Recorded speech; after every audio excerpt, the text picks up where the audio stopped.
Surviving Argentina's Economic Collapse, Part 5. I think a lot of preppers are going to find this part interesting because it's about crime and security. Okay, let's get started.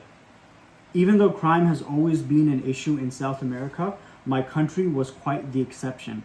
It was dangerous, yes, but nothing like after the 2001 economical crisis.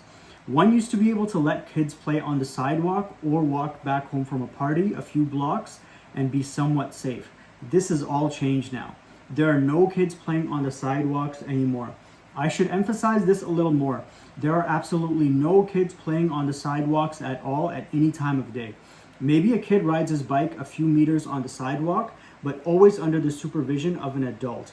A kid riding a bike on his own will get that bike stolen in no time, probably get hurt in the process. Therefore, no responsible parent leaves a kid alone on the street. Teenagers present a greater problem. You can't keep a 15 or 16-year-old inside a house all day long. And even though they're big enough to go out on their own, when the sun goes down, things get much worse. This is when parents organize themselves, either taking them to someone's house or to a club and picking them up at a certain time. Taxis and remises are used sometimes, but there have been lots of cases of girls getting R-word, so no parent worth a buck leaves his son or daughter in hands of a stranger. After years of living like this, almost everyone learned to be careful. Sometimes they had to learn the hard way. Practically no one leaves a door or window opened or unlocked. Nor do they hang out in front of the house talking to friends. A bad guy might just see you there like a sitting duck, pull a weapon on you, and take you inside your house. There are no bandits' law anymore. One used to hear people talk about you shouldn't resist a robbery, give them what they want, and they'll go away.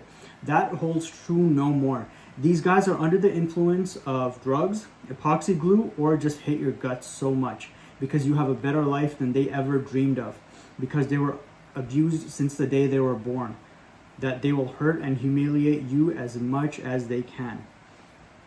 Letting a criminal inside your house almost guarantees that he will R-word, beat and torture and abuse whoever they find inside.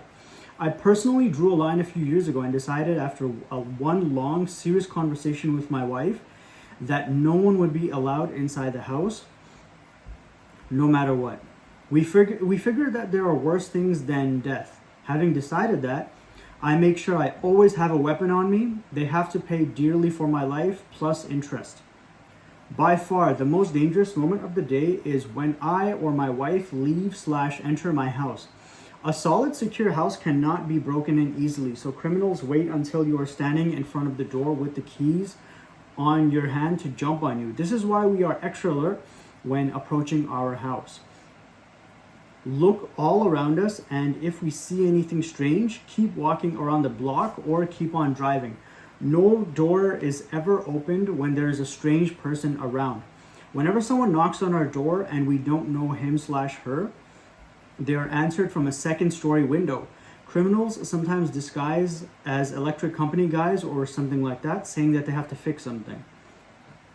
No, if there is something to be fixed, they can fix it on the sidewalk. Anything inside your house is your responsibility, and the company is not going to fix it for you. Either way, it's always better to play it safe. Better to be rude than be dead. On the car/driving issue, that calls for an entire post dedicated to SHTF driving. For now, I'll just say that the windows and doors have to be closed at all times. A weapon must be within arm's reach, and that stop signs and traffic lights have a whole new meaning once SHTF. If your country ever fails as mine did, you'll remember me whenever you see a traffic light. You'll never stop at red lights or stop sign unless there's traffic, especially at night. At first, police would write you a ticket for not stopping at a red light if they saw you. Another way of saying that they will ask for a bribe if they see you pass a red light. But after a few months, they realized that nothing could be done. People would rather risk a ticket than risking their lives. So they decided to turn traffic lights to permanent yellow at night after 8 or 9 p.m. This is, of course, very dangerous. Night car accidents are both frequent and brutal, since sometimes both cars hit each other at full speed. Missing Linked asked some good questions that might interest others as well, and since we're on the security issue, here they are. So I guess some people from his forum asked him some questions.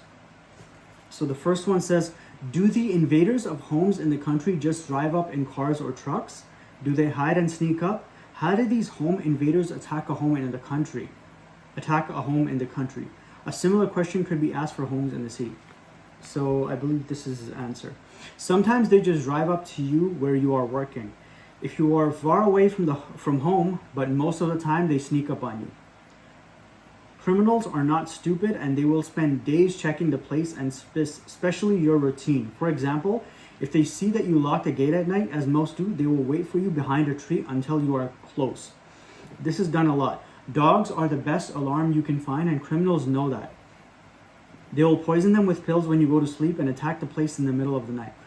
I know of many that had their dogs killed.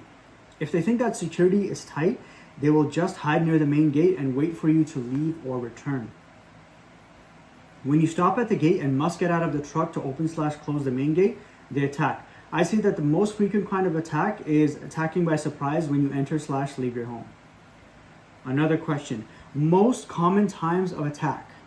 Day, night, evening, morning, I understand occur when coming or going from one's home, etc. I guess that was a question. So his answer is 7 a.m., 9 a.m., 1 p.m., 7 p.m. are all common times for attacks. There's no safe hour of the day. Night is particularly dangerous. Maybe attacks during the day are faster. They want to get some money or jewelry and leave fast. While at night, they might stay inside more time, maybe till the next day. But there are no fixed patterns. If I could give one advice concerning SHTF security, it would be eyes and ears wide open when you enter/leave your home. If possible, keep a GUN on your hand when doing either one. If something looks, even feels strange, then go around the block and check again carefully. If you see them still there, either call the police if still available or get help. If you approach the house with a large number of people, they will leave. One time, I saw a couple of strange guys looking at my door. I went around the block and saw them still there. I started flashing the car lights and the horn, and they left. I had a GUN with me, so be careful when trying this. Also remember that a car is one heavy, powerful piece of machinery. I know a guy that had one of those big chrome tube bumpers installed on his truck, especially for hitting those that were stupid enough to try to make him stop by standing in front of the car.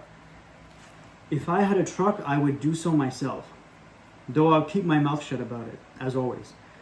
Just say that you think it looks cool or something. Every now and then someone tries to force me to stop my car by standing in front of it.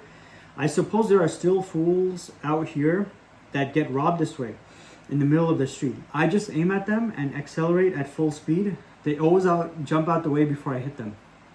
By the way, at first doing this made me feel nervous, but you can believe that now it's just common driving, as normal as changing gears. I guess it's a little sad. Alright guys, so that's it for this part. In the next part, he's going to talk about a list of things that he would have bought and a list of things he would have done if he had to redo this whole situation all over again. Let me know if you guys are interested and make sure to like, comment, and subscribe.